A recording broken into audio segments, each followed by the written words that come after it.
everybody. Welcome to Top Deck Heroes coverage of the San Antonio PTC.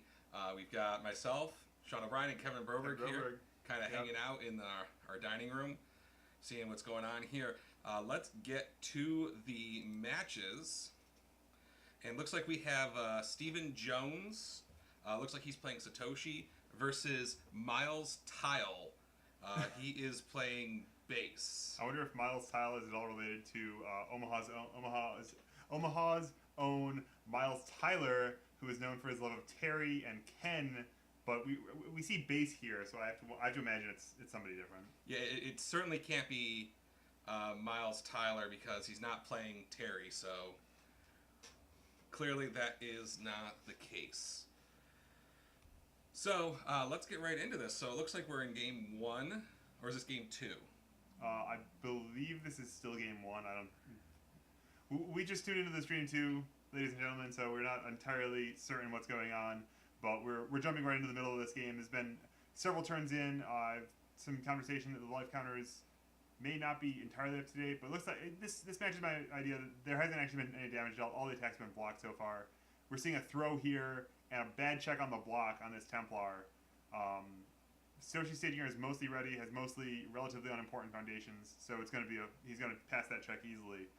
But Miles is going to continue the attack string here, and we'll see where he wants to go with this one. He might just be building after this. Yeah, the life total certainly is not correct here. Templar block on a throw. The life totals weren't updated, so we're kind of a little unsure what's going on right now with the life totals in the match. Though it is my assumption that some damage has been dealt, seeing as base does have momentum. And I'm not aware of any momentum they can get for free. He did resolve a Dark Laser earlier in this game, which gets a momentum out of your discard pile and has its own crucially powerful 4 ability, which can deal quite a bit of damage once you get that momentum rolling. But it gets you momentum effectively for free as part of one of its own enhances. Gives itself a damage penalty at the same time, which in base means it's effectively a 4 mid for 6 base stats, up to a 4 mid for 10 if you play that powerful ability. Yeah, so it's going to be coming in for quite a bit of damage. Looks like the play is back to Satoshi right now. We had a reader, I guess. Living Pendulum. So that card basically cancels a speed modification of an attack, which is, I think, pretty bad news for Satoshi. I think he's counting on his form plus Cannonades abilities to make a very fast cannonade that's going to be very difficult to block. I imagine this match is actually be really difficult for Satoshi to win. Well, we'll have to see how it goes. You know, 6 hand size versus 6 versus 7 is always a bit of a mismatch. Base is quite a good character in these kind of mid to late game scenarios. How lucky an Artifice Avarice. Artifice Avarice comes down. He can hang with the greater number of cards out of the 7 hand size deck, just with the amount of damage manipulation he has access to. But the challenge is going to be to make his attacks stick, even with the base's effective discard ability. He can struggle if your opponent just successfully chain blocks, just blocks and blocks and blocks. And we see Templar, we see Ophidiophobia. These cards are great news to help Satoshi keep his own head above water. Right. I do see 3 copies of Journey West in play too, which could really hinder Miles' game as base, trying to get some attacks in there. So I think if Miles wants to try to kill Satoshi, he's really got to commit to it, and those Journey West make that decision very difficult to make. Yeah, you know, base's abilities. Again, he clears a card as the cost for his enhance ability, as well as ripping card by your opponent's hand. So he does have he has the ability to cheat his progressive difficulty. But before he's worried about cheating his progressive difficulty, he has to draw a hand with 3 or 4 or 5 attacks even to try to outlast all the blocks that the air deck can present. And that's going to be the big challenge here. Who can get over the top first? This is a situation where I'm sure both players wish they had some deadlock cards. Oh, certainly. Both players have a ton of foundations in their staging area right now. Looks like Miles has 1, 2, 3, 4, 5, 6, 7, 8, 9, 10, 11, 12. And then Satoshi has 4, 5, 6, 7, 8, 9, 10, 11, 12, 14. Yeah, so folks can easily pass control checks for anything they want to resolve, but it's going to be a challenge to see who can actually get the damage together first. Now we have some big plays from Miles' side here. He played 2 assets that turn, And both are of those incredibly good for this deck. incredibly good. So Saw Blades gives him a spot committal. He can commit anything in his opponent's staging area, and if he doesn't choose to do that, that's a one-time use flip effect. He can also just add 2 speed to his attacks for free, where Treble is really an all-star in base, effectively adding 1 speed and 2 damage for 0 cost to all of his attacks. Yeah. And with base's ability to clog your card pool, plus Saw Blades, plus Treble, it's going to put his opponent in a very bad blocking situation, even with 13 foundations. Yeah. Another card to take note that Miles played last turn was Caught Red-Handed. That's really good against Cannonade's ability if Cannonade is ever to hit, because you can't get another Cannonade back to your hand. Yeah. In this kind of situation, we're seeing... I have the sense that I've played a lot of decks that are sort of like the Satoshi deck, sort of similar, where they're playing a lot of defense pieces, they're playing a lot of kind of damage reduction, speed mitigation, things that help you block, things that punish your opponent for attacking in different ways, and then try to kind of have a focused game plan of, okay, I'm going to resolve Cannonade, I'm going to use Cannonade to win the game. And what we're seeing in this game, I feel like, is that Miles has the answers for that, and now Satoshi's really struggling to find what he's going to do with all these cards that don't do very much in the matchup. Now, is that a Boundless or a Herald of Germania that Stefan just played? That's hard to say. Pretty sure it's a Boundless. A Herald of Germania would be really, really good right now. He can get rid of Treble. He can get rid of Saw Blades. Enhance. Is it form or enhance? It's a form. It forms and removes the asset from the game, so it's gone forever. That would be a big play here. But if that is a Boundless, it's a lot less high. It's a lot lower impact. It can add 2 damage. It can draw a card in the right scenario, but it's not doing much on this board. Base is very base again. It's kind of similar. It plays a lot of control pieces, a lot of damage mitigation, a lot of speed reduction that we see on the staging area. A little bit of negation with that Living Pendulum, and it's really going to be, once someone decides to commit to the attack, it's going to be a giant showdown over blocking and speed, and then how much damage things are going to deal. The thing is, base doesn't even have to commit though to attacking. Oh, we are getting updated life totals. 26 to 10. That's very helpful for us. 10 vitality is very frail against base. With Treble in play, there's a lot of attacks in Miles' deck list that will easily enter one-shot kill territory. So there'll be must blocks, and really the must full block in reality. And here we go. Yep. Here's one such attack with Treble. This is a Rocket Buster. This thing, with all the free enhances, it's got stun 1, and it'll build itself up to a 6 high for 9 with free enhances. We're seeing a Silent Assassin come in. So this is a random discard effect. This could be really bad for Stephen Jones here. We might be seeing the end of game 1 this turn. All right. We're doing some dice rolling. Silent Assassin's a random discard, random remove from game effect, random discard effectively, taking cards out of Stephen's hands. We're gonna see some back and forth on enhances here. Well, Steven's down to just 3 cards in his hand. That's gonna be really, really bad for base. Yeah. I think he's in a no-win scenario right now, unless Steven has some tricks in his staging area to get some more cards in his hand. He's in a bad spot, because if Miles has 3 attacks, it's over. Yep. Because base is gonna put one of those in his card pool just for the cost of getting rid of a safe attack, which every attack we've seen so far is safe. Oh wow, we just saw an offensive use of Living Pendulum canceling out a Dust in the Wind response. So Saw Blades enhance merited a response -4 speed out of Dust in the Wind, and Living Pendulum said, no, you're not going to modify the speed. That's going to get canceled, and my attack stays at the huge speed it was going up to. I think we saw Forgotten on it too, so it's at 4 speed right now. There's plenty more enhances coming. This is going to be at least 5 or 6 speed by the time we get to the block step. And the thing that's amazing about base is that a lot of his speed enhances, his damage enhances here, they're free. Yeah. So Miles is gonna be able to put, over the course of 3 attacks, he's gonna be able to put 6 speed on the attacks just from Saw Blades for free, for no cost. Yep. And each one of those speed, when your opponent is forced to block, every individual one of those speeds basically translates into 1 foundation in your opponent's staging area. When your opponent's got 13 foundations, well, that's a lot. But when your opponent's taking out 2 foundations on every attack for free, it gets chunked down real quick. So at this point, It's a gigantic attack. I believe it's getting plus 5 or 6 damage right now. I think we probably played Treble's free enhance and its own free enhance. I'm guessing. So it looks like we at plus 4. So it's not actually quite lethal yet, but I know there's at least one immortal knowledge in Miles' staging area. We can get this up to 1-hit kills from that 10 vitality total of Satoshi right now. And that's going to be every single attack this turn. Yep. And although, really, if Miles is playing with his head screwed on really straight right now, Steven is committing his Forgottens right now, reducing the speed before it's actually at lethal damage. So he might just send this in even though it's not at lethal, because his opponent is kind of told him, I'm committed to blocking this. I'm using these Forgottens already. But why would you do that? Miles's abilities are free. Well, I don't think he has a completely free enhance over there. He's got a once per turn immortal knowledge. He's got I think he had a incredible range over there, which might be able to pump this. But I don't think he has completely free enhances anymore that will put this over the top to 10. It's at 9 right now from those, bases enhance, trebles enhance, its own ability, or bases response rather, on these small damage penalties.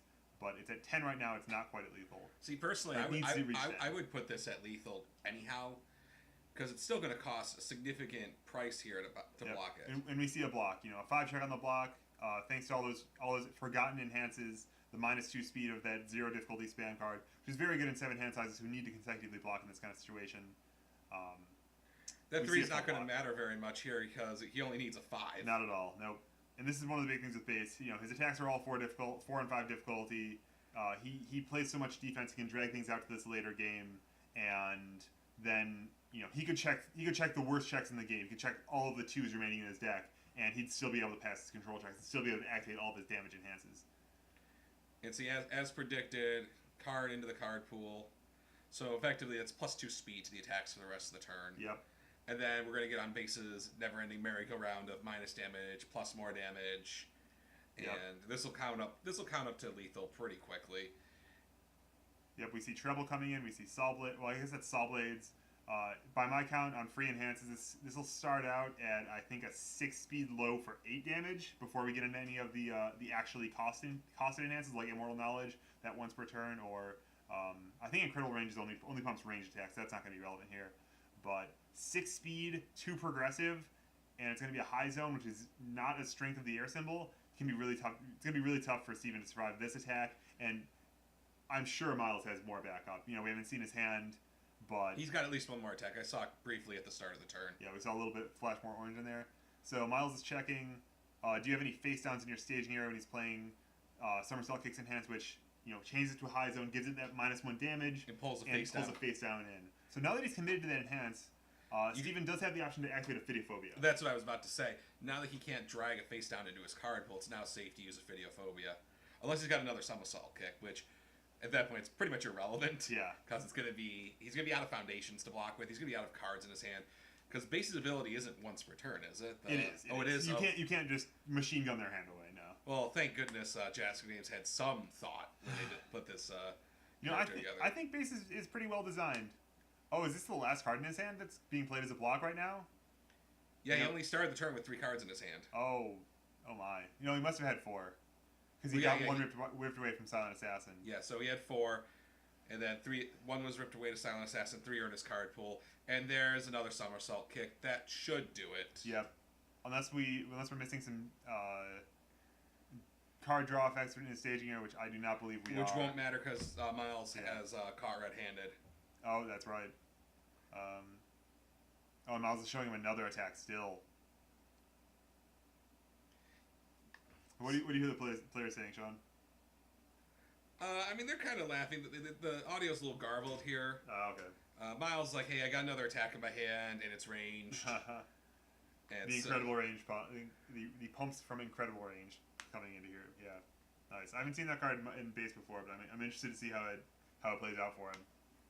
Seems good with the discard effects. Right, so they're getting ready to sideboard here. I think there was a kind of a foregone conclusion at the start of the turn. Miles had 4 attacks in his hand. Yeah.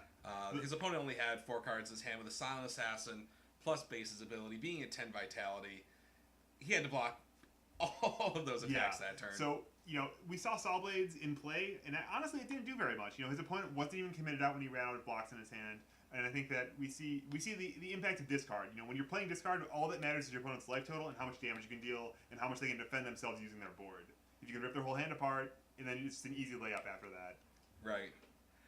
And it's a really good strategy, and I think it's cool to see how he's mixing up that angle of the attack with the discard versus the speed, and then all of the defense that he gets to play as well. And playing against base is really a resource management game.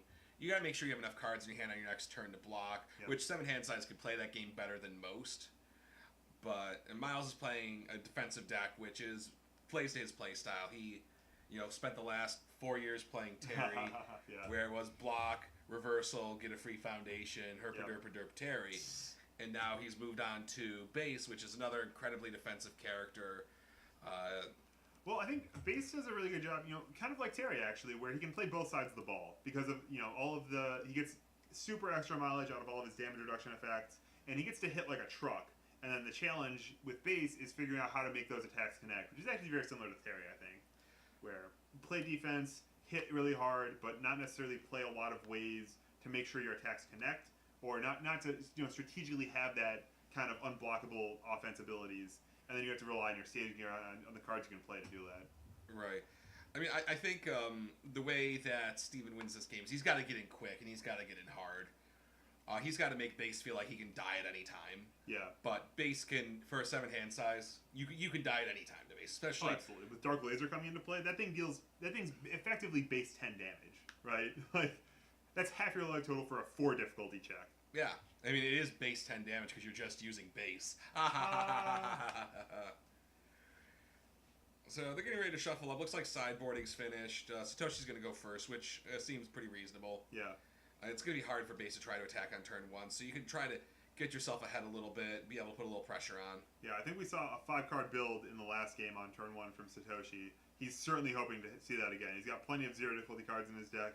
He's got just the 4 candidates to really worry about flipping, and he's going to try to build as many as he can right now. So I see a Templar, pretty sure I see a Sagaki offering, 2 Dust in the Winds. Now, Sagaki offering, I think that's a card that Satoshi really wants to see here, because that's going to let him put a little bit of pressure on base, drop his life total down, draw while cards, drawing a bunch of cards and getting a little further ahead. He's gonna mulligan though. Yeah, I didn't see a lot of the cards in his hand except for the Templar and Sagaki offering. I saw double Dust in the Wind. So holy moly. We're going to break real quick to a breaking story. According to our source, looks like they messed up the pairings for top 4 and are declining to fix it. This tournament, my friends, has been full of controversy. So, apparently the pairings are wrong. We had somebody continue playing after having a Kapoken training in their deck. And, oh man, back to the action here, Kevin Broberg. Steven failed his second form, checking a Cannonade on his Ophidiophobia. This has been a bad day for control checks. Oh, we see, and Miles checks it too right back at him, but his character is ready, so he gets to continue his turn after committing to pass that. And Miles only runs just Dark Lasers 2 checks. Yeah, I think both of these decks are probably, somewhere in the range of 10 to 12, 3 checks of just attacks, and then probably a playset of their 2 checks of choice to try to close the game out with those high impact attacks. What do you think that Steven's gonna? Yep, he's going for it. He needs to check a 5 here. No good. Checks a 2 on his 5 difficulty move. I love that. No good. Depending on what's in his hand, that could have been a really good play. He gets to draw 3 cards, get a really good build out of that afterward. But it's a high risk play when you're behind here. If he thinks he's that far behind, it's the right play to go for. I didn't think he was that far behind though. I think that was a very, very poor decision to make there. If he'd had Miles is trying to give it back to him. He's trying to play some attacks right now, knock his life total down really quickly. And I find in these kind of situations, the better play is sometimes to just take your lead, hang on to it, and run out ahead of your opponent. It's better to have them at full life with 10 foundations to 2 than it is to have them at half life with 5 to 3. But what's the cost of playing a 2 difficulty attack here, Kevin Broberg? Well, it's going to impact his build. He can't build after this as well. And he saw 2 foundations plus his character, 1 foundation plus his character. Oh, good lord. He's going up to the 8,000 degrees. He's trying to put him in the ground right now. Which is something he's going for a turn 2 kill? Which you could do. You could do that as base. His Dark Laser's only on a 5 difficulty. Got a Templar coming in, checking an Artifice. Oh, if only he could have checked that last turn. He'd have drawn so many cards. All those cards in his hand aren't going to do him any good when he's got no foundations. And see, if this was the old Templar, this Breaker might actually be pretty high impact. But probably not now. Miles was trying to make his opponent take full damage because of the way Templar worked. That was almost a little there. You should only be taking half, Miles. Yeah, so that's probably, what, 4? See, if Miles Tyler would know better, but Miles Tyler, I don't know who this guy is. Alrighty. He's not gonna put the screws to him, though. He's gonna get in there, he's gonna poke him, and he's gonna... We've got some Sensitive Justice here, and... Hopefully Miles Tile plays his Sensitive Justice correctly this time.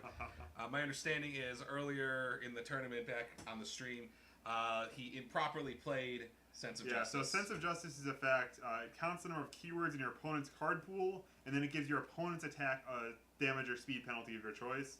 And so... Again! He's going again! Oh my gosh! At this point, that is absolutely the correct play. You try to draw your 3 cards, get your Ancestral Recall. You know, if you're losing the game, there's no pride in going out and saying, oh, but I was close. No, you go for it. You try to take the risky plays to get back in it.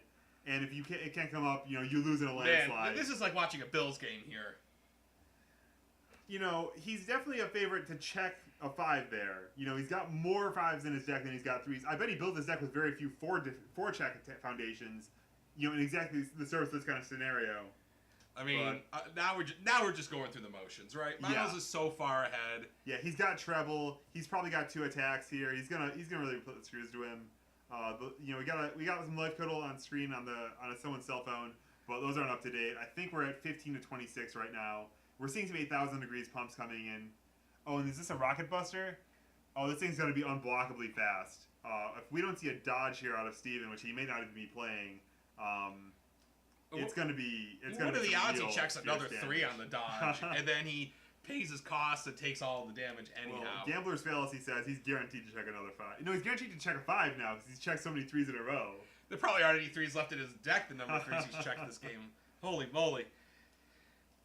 Yeah, I think this is a foregone conclusion here, folks. I think that Miles Tile is going to win this and proceed on to the finals. Yep. Oh, we got treble coming into the card pool now.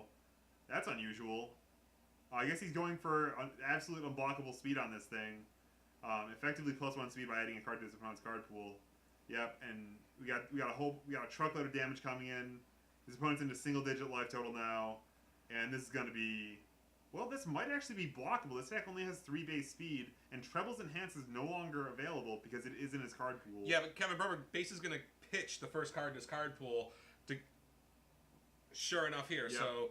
I mean, +2 progressive difficulty. A Templar? Oh, that's right. that. It's over. No +1 blocks in his hand, apparently. That's over there. You know, Kevin Broberg, I really think that Steve got a little aggressive there. Yeah. I think that cost him big. I think you know, if you play that, if you make those choices 100 times, you know, you the 2 check on turn 1 on your second card going first. That's always a risk. I think it's correct to take that risk a lot of the time.